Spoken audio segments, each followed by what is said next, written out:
KCET 2025 provisional allotment KE പ്രസിദ്ധീകരിച്ചു.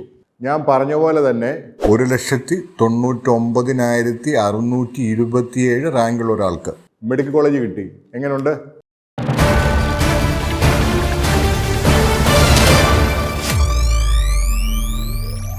നമസ്കാരം, ഞാൻ MK തോമസ്. കണ്ണട BSc നഴ്സിംഗ് എൻട്രൻസിനെ കുറിച്ച് ഒരുപാട് കാര്യങ്ങൾ എല്ലാവർക്കും പറഞ്ഞു തന്നു.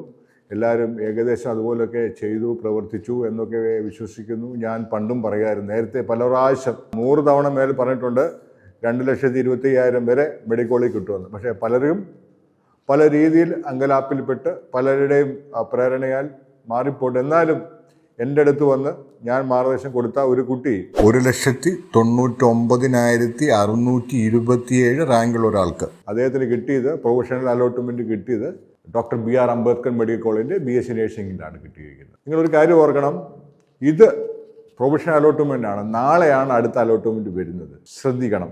നാളത്തെ അലോട്ട്മെൻറ്റ് വന്നിട്ട് നിങ്ങളുടെ ഓപ്ഷൻ എൻട്രി ആയിട്ടൊന്ന് താരതമ്യം ചെയ്ത് നോക്കണം. അപ്പോഴത്തേനും റാങ്കിൻ്റെ മാട്രിക്സ് പ്രസിദ്ധീകരിക്കണം. അങ്ങനെയാണ് ചട്ടം. ഓരോ 1-2 ദിവസം വെയിറ്റ് ചെയ്യുക. എന്നിട്ട് നമ്മൾ കൊടുത്തിരിക്കുന്ന കാര്യങ്ങൾ നമ്മുടെ ഓപ്ഷൻ റാങ്ക് നോക്കിയിട്ട് ഒന്ന് റീഎഡിറ്റ് ചെയ്യാൻ പറ്റും. പുതിയതായിട്ട് ആഡ് ചെയ്യാൻ പറ്റത്തില്ല, റീഎഡിറ്റ് ചെയ്യാൻ പറ്റും. ഒന്ന് സൂക്ഷിച്ചിരുന്നു. ഡൗട്ട്സ് ഒന്നുമില്ല. ആ ബുക്കൊക്കെ തന്നിട്ടുണ്ടല്ലോ. Choice 1, option entry 1, choice 1, 2, 3.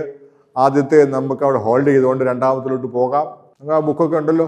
അപ്പം അവസരങ്ങൾ പാഴാക്കാതെ വിനിയോഗിക്കുക. നല്ല നേഴ്സുമാരായിട്ട് വരിക. ചാനലൊക്കെ സബ്സ്ക്രൈബ് ചെയ്തു, ലൈക്ക് ചെയ്തു, ഷെയർ ചെയ്തു, കമൻ്റൊക്കെ പറഞ്ഞു. പുതിയ അപ്ഡേഷനുമായിട്ട് വീണ്ടും വരാം. നന്ദി, നമസ്കാരം.